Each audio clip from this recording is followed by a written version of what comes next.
Good morning, class, or actually, I guess it's afternoon already. Here we are at Module 4, and I'd like to talk about a few things. So this video may be a little longer. You can, I think, get a lot of information here that will improve your involvement in course and your presentations. So this is an example of how you do a preview. There are 4 things I'd like to discuss today. First, are challenges with broken links. 2, the issue of how do you show your slides or other visual aids in the speech you're recording this week. 3, what seems to be the biggest challenge, which led me to this week's start off discussion question. And 4, just some general things to think about being successful in class. So, because I didn't write those down, now I'm not going to remember them in order, but you get the point on having a clear preview. You should number and have a brief statement about what each point is. So that's one thing that many of you lost points in the introduction. So let's first talk about, and that's the transition into my first point, or connective, as the rubric refers to it.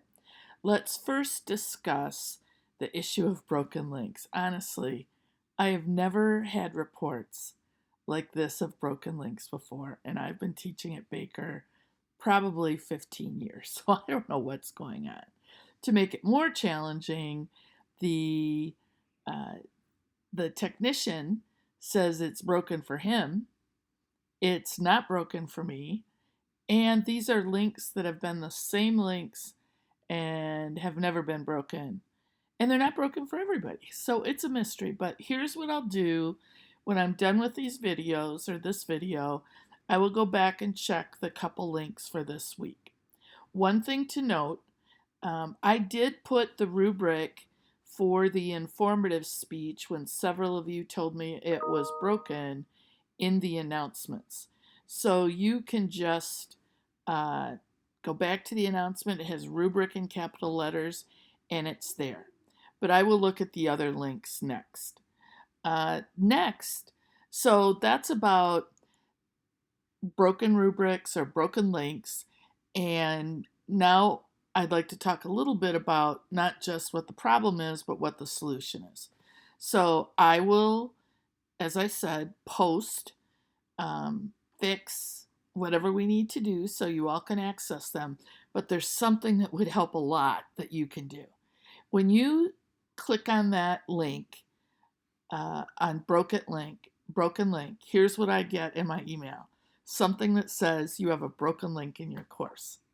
If you don't add any more information, I have to write you back and then ask you where the broken link is. If you would not do that, but put it in Ask Denise, and I'll tell you why that's even better than email, you'll get a response right away. The reason Ask Denise is good, only one of you needs to do it. And once you've seen it there, you know you don't need to post it again. So that would help a lot with the whole broken links part. So now you know the technology fixes we need to do. Let's talk about my second point, which is how to use slides in this upcoming speech. So what I did there was show you an example of what I wrote on many of your grades.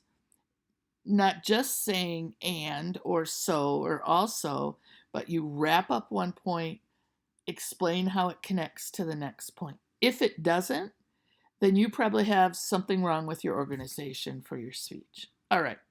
So, how do you show slides? It's really pretty simple. If you have physical items, you can just show them to the camera. If you have slides, you need to attach the slides as a file in the same way you attach your speech. But here's the thing to remember. Once you hit submit, you won't be able to submit again. So don't hit submit until you have first both documents attached. So you attach and then submit. And that will take away most of the problem. Now I have graded the speeches that didn't follow the directions or had a problem with that, but I want you to make an honest try. I think I still have a couple of speeches outstanding that had to re-upload them, and I'm going to do that next after this video. So that's another issue related to this is why is it important you upload your speech using the directions? And let me know beforehand if you're having a problem, which I realize means you need to try the upload earlier than many of you are. So what doesn't work is not using the method or not using the method and telling me at that point in time you have a problem.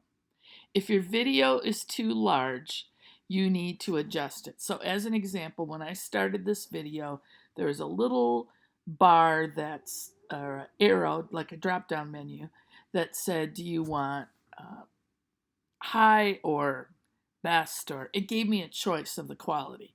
Choose the lower level quality. That will help with the size of your video. Okay?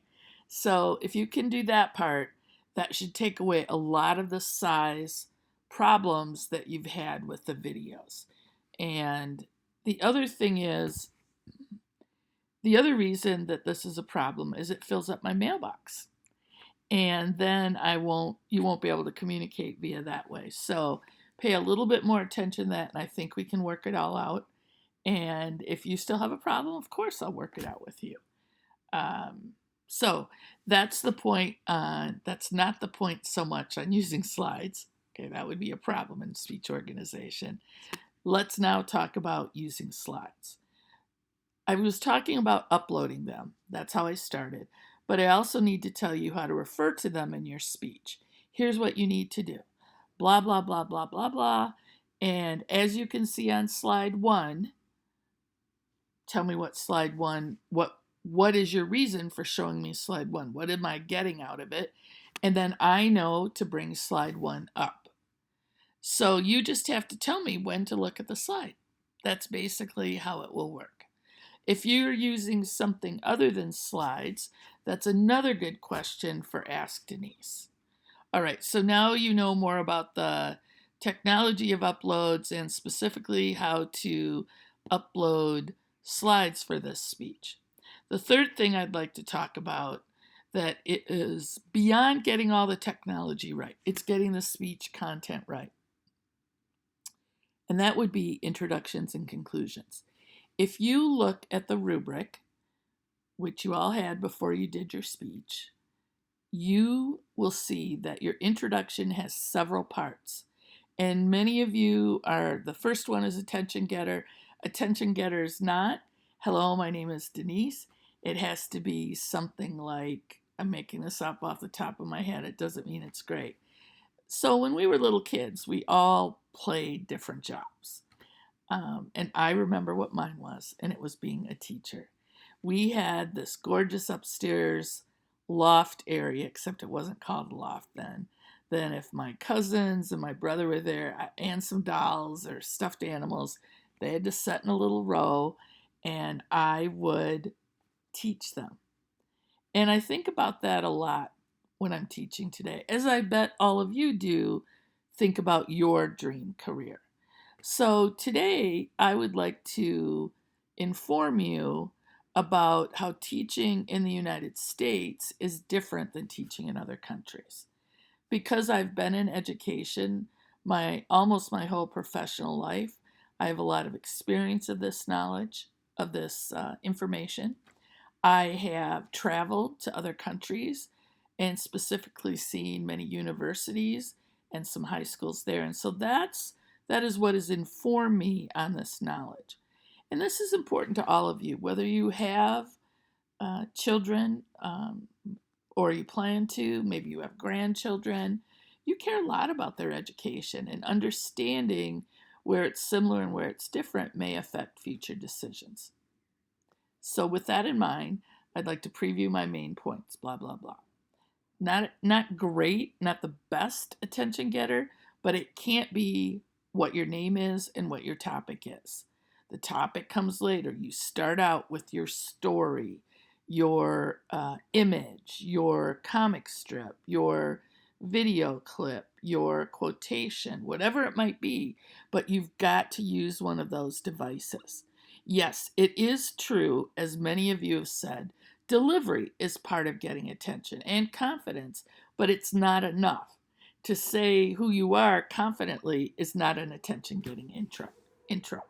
So the same kind of commentary about the conclusion, you need to say specifically in conclusion or in summary, and summarize your main points. That would go something like, in today's presentation, I discussed X, Y, and Z.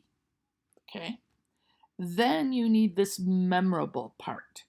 And that could be going back to your introduction. It could be a challenge to your audience. It should not be that's it. It should not be thank you. It needs to be the last line itself needs to be really memorable. So those are the points I wanted to